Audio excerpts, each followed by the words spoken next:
I hired a business coach who was an absolute doofus and a complete waste of money. However, he did give me one amazing tool that has completely changed my business and my life. And in today's video, I'm going to be sharing that tool with you so that you can begin to tap into this transformative powers for yourself. This is goal setting on steroids. It's like an accountability partner, coach, and project manager all wrapped up into one. People all over the internet love to talk about how once you've set your big goals, you should actually be focusing all your efforts onto processes. And while there's a lot of wisdom and value in that, we don't want those processes to get too far separated from the goals so that we're either going in the wrong direction or we are not pushing ourselves hard enough to be able to unlock those big dreams and goals that we all have for ourselves. So this is that tool that you can use to simultaneously be focusing on and refining those processes while making steady, focused progress towards whatever goals you have. This is how you take your goals and transform them into high impact actions so you're moving one step closer to your dreams every single day, every single week, every single month and quarter until you look back a few months down the road and you realize, wow, my life looks completely different. While I don't love that I was taken by this scammer business coach, I am very grateful that he introduced me to this tool. By the way, if you want to go in depth about that whole experience and learn about what happened, what my lessons were, and how you can protect yourself from falling into a similar scam, because let me just tell you right now, if you are trying to build something and you are going to the internet to get advice, then you are going to encounter people who talk a big game, but do not actually have the skills and the experience necessary to be able to get you to where you want to go. So it's really important to be vigilant. And I highly suggest that you watch that video to get some insights about how you can better evaluate somebody before hiring them to consult or coach or even fully manage an aspect of your business. So it's funny because, like so many scams, the scammer is pretty much telling you what they're doing from the very beginning, from the outset. And that is exactly what this business coach was doing, because the integral part of this whole process of working with him was something called the self-coaching form, or SCF for short. So it says it in the name, self-coaching.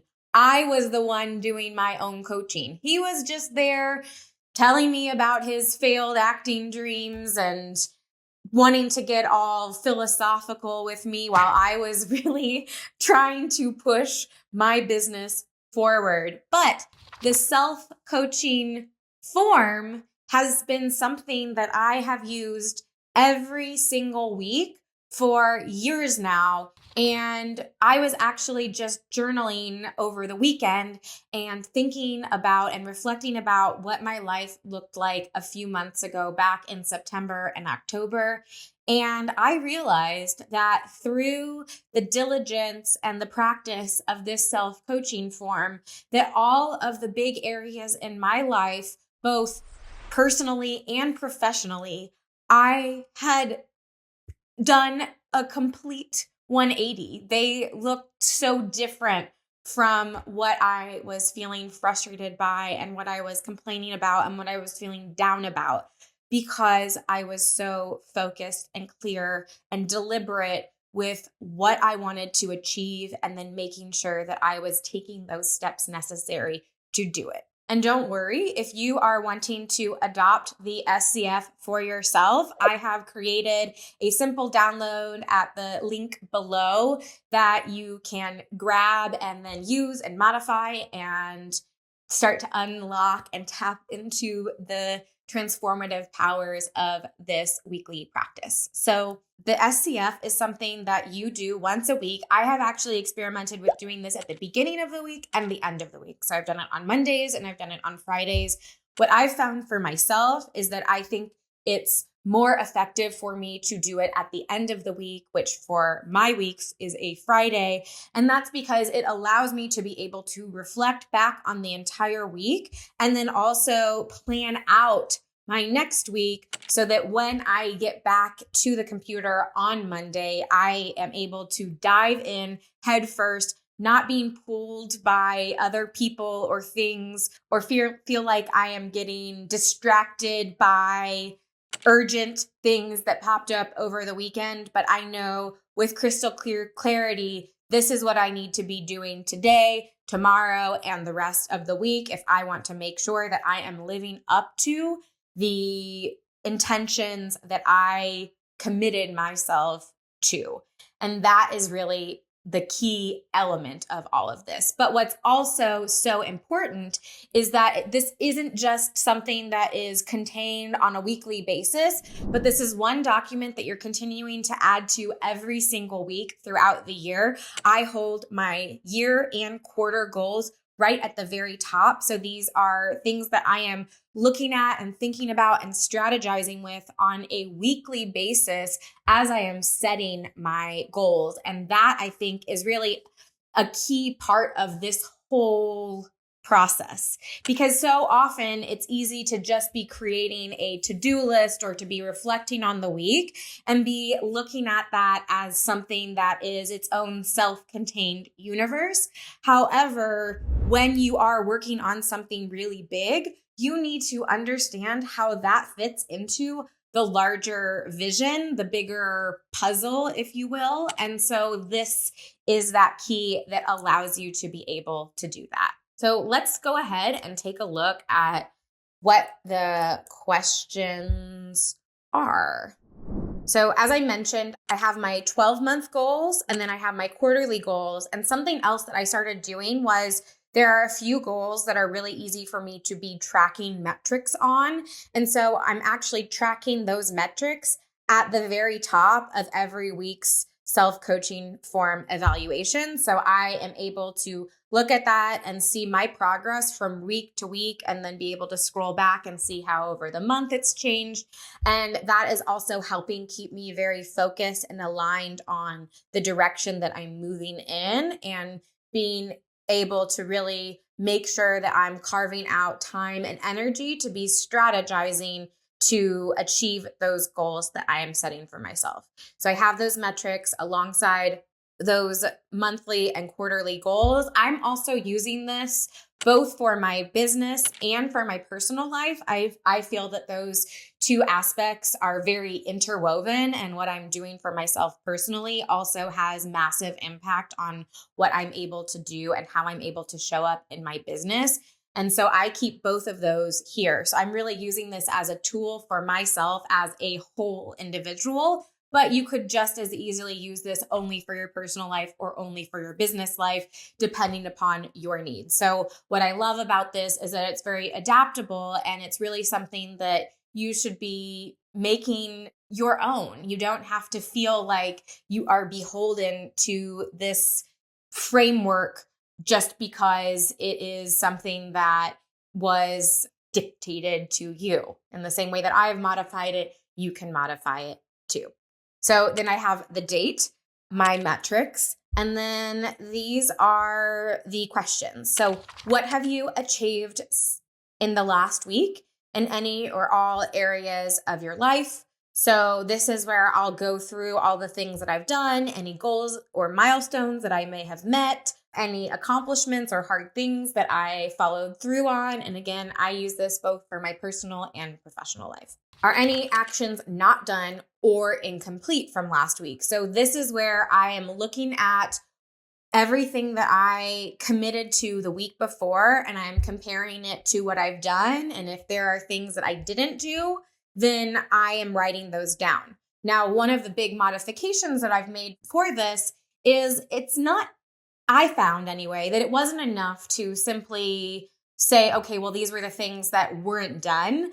I needed to really do some reflecting on why they weren't done. Because especially when I first got started with this tool, I had a really bad habit of making far too ambitious of lists of what I intended to do over the next week without taking into consideration that there are always going to be unexpected things that pop up and take your time, and that there's really just a finite amount of things that one can do in a week. And so there was some of that learning curve, and it still at times get overly ambitious. Then there are other times where I realize that some of the objectives that I set actually don't make sense anymore. And so in that case, I have made an intentional choice not to proceed with them. So in addition to, are there any actions that were not done, it's also important to reflect on why and identify whether there are any lessons that you can take from that as you move into setting your to-do list for the next week. Then there's please name 3 things in your life which you are currently grateful. So you'll see here that even the form itself is encouraging you to think in broader terms beyond just the business professional aspirations, though of course you could keep this focused just on that. I find this gratitude practice to sometimes be so incredibly difficult. If I'm feeling really down and discouraged, then finding 3 things to be grateful for can be so hard. And similarly, on the other side, there are times that I just feel this abundance that I could make a list of 20 things. So it's helpful to use this question to be able to zoom out and look at, okay, even though I have big goals, even though I may have a long distance to travel to achieve those, what are the things that I can also feel good about right now that I have in my life at this very moment? Because that's also something that can be dangerous when we are too focused on goals, is that we can get distracted by what we don't have yet and thinking that we're only able to be happy once we've gotten there. And I know for myself that I feel so much more fulfilled and creative and inspired and even just eager to accomplish things when I am also feeling very whole and happy and content in my life as it is in this moment, regardless of how imperfect things may be or how there are certain things going on that I don't love.